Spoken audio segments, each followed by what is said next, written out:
Islam is having an effect on their lives. Well, what does the government have against Islam, man?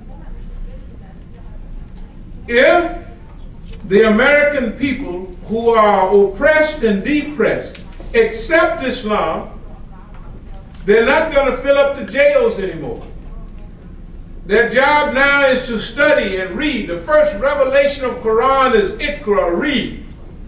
So even you go to Hagerstown, you find any Muslims, they got books under their arm. They're reading and studying because Islam demands that you study, that you improve, that you expand, that you get bigger, that you come in the world for a purpose, and you have to look at your environment and find a purpose, how you can help yourself, your family, your environment, and humanity, right, evolve.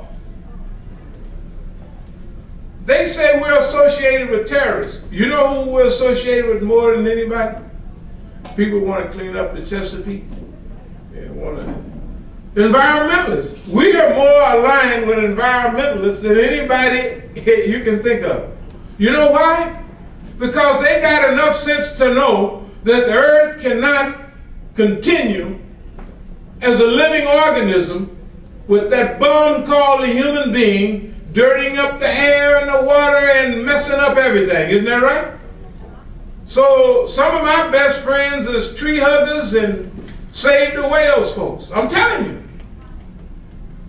Terrorism, what terror can you do in Southeast Washington? Y'all ever heard about Southeast? Who can you terrorize in the Southeast? Right? Nobody. Our work is to rescue our people, to help our people, to actually help all people. That is the goal of Islam globally. Well, the system sees it different. If they're not drinking, if they're not on drugs, then they can think. They can build themselves up. They can become an asset to the society. Who would be against that? Well, your system is against it. The war on drugs is a war designed by the system to break the back of the black community. The war on Islam, which they call a war on terror, is really a war on Islam, and you can't find one shred of evidence against anybody they put in jail. They put Muslims in jail for playing paintball, right? The paintball scare. Out here, everywhere, everybody go paintball. I see paintball everywhere. I run in Fort DuPont Park, and there's people out there shooting at each other with goggles on all the time.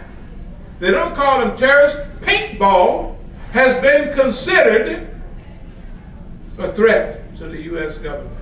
And they stick brothers in Leavenworth, and they'll take you down to Guantanamo. They'll take poor people like Padilla, a Latin Mexican American.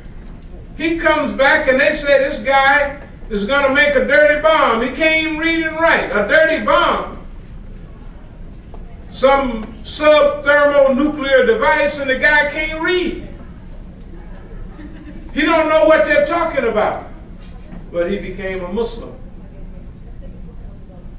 Your best friends, Mr. and Mrs. America, are the Muslims.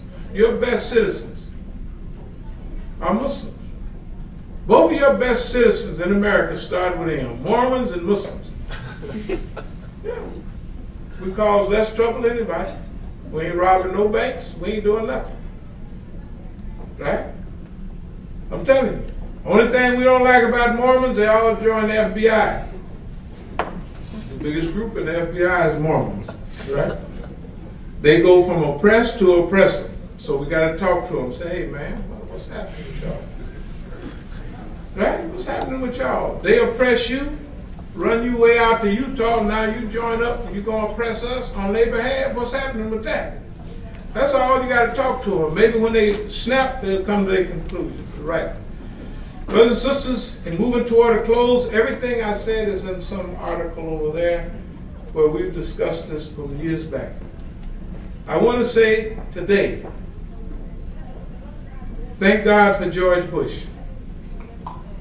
We always pulling for it. Because George Bush is the dumbest man in the world. And he initiated or raised the silent war that's been going on against Islam to open warfare. He brought it out to the surface. And